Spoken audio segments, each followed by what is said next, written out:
This is my first video for spinning numbers, and in honor of that, I'm going to work on the very first video that I did for Khan Academy back in 2016. So here's the circuit that we're going to work on.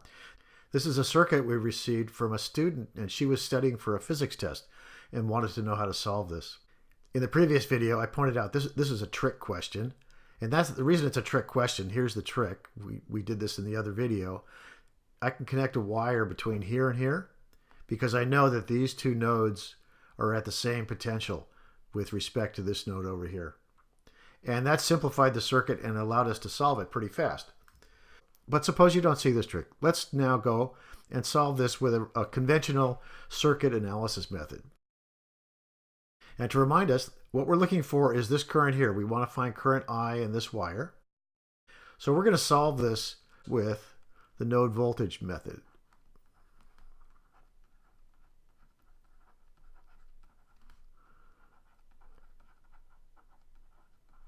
And we're not going to do it with any tricks. We're going to basically apply this method and see what happens and see how it turns out.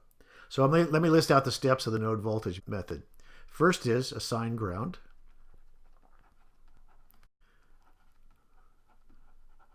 And that's the same thing as saying assign a reference node. Second thing is to give node names, assign node names. Step 3 of the node voltage method is to solve any easy nodes.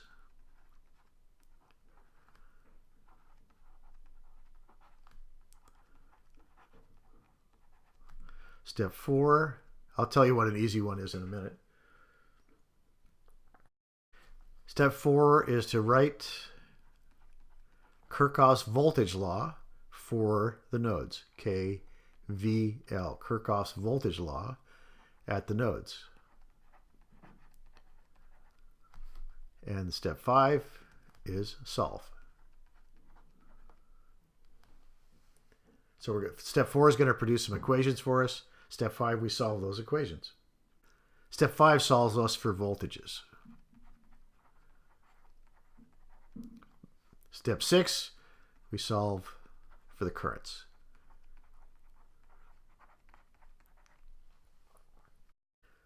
All right, let's go for it. Okay, step 1, assign a reference node. I'm going to pick this node here and make that my reference node. And that's the symbol for a reference node. And the reason I pick this node is because I look for the voltage sources and I find out which node the voltage sources are connected to. So these guys are both connected to this node. This seems like a good place to do it. You could choose other places here. You could choose this, you could choose any other node in this circuit. You could choose this one here if you wanted to, but that means that there's no voltage sources connected to this one. So this guy over here in the corner is definitely a good candidate. Okay, that's all that takes. So let's now give names to the other nodes in this circuit. All right, there's a node here. We're going to call that node 1. And there's one here. We'll call that node 2. And there's one big distributed node here, and we'll call that node 3. And each of those nodes has a voltage, a node voltage. Now, while I'm at it giving things names, let's name the resistors just so it's easy. We'll call this R1. We'll call this one R2. We'll call this R3. And let me give some names to some currents as well. This will make sense. That we'll call I1.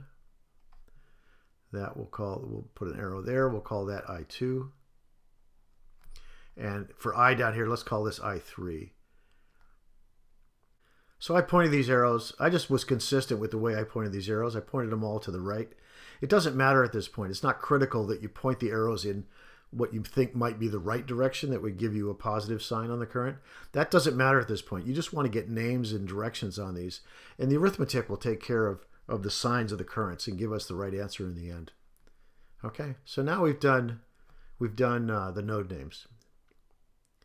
Okay, step 3 is solve for the easy nodes. An easy node in the node voltage method, an easy node is a node that you have a voltage source connected directly to the reference. In this case, we have two of those. We have two easy nodes. With number 1 and number 2 are easy. And the reason is that this one's connected to a battery to number 2, and this one's connected from the reference through this battery to number 1. So right off the bat, we can say we know V1. This is an easy node. V1 equals 11 volts. Actually, minus 11 volts. This point here is 11 volts below the reference node. So immediately we know it's at minus 11 volts. And the same is for V2. V2 equals minus 11 volts. Those are the easy nodes. What about V3? Is V3 an easy node? No, it's not. It's not connected to any voltage sources. So there's nothing easy about that one. We're going to have to do some work. So now we've done step 3. Step 4, write Kirchhoff's voltage law at the nodes. And the only node that's left is 3. Did I say Kirchhoff's voltage law? No, that's wrong.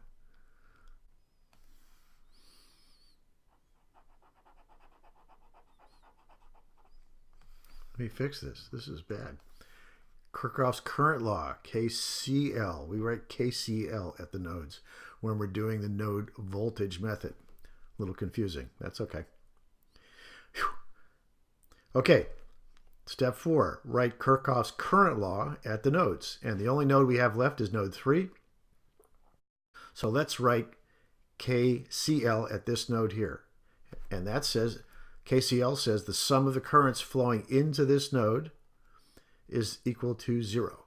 And now I have all my current arrows flowing into node 3. So I can write I1 plus I2 plus I3 equals 0.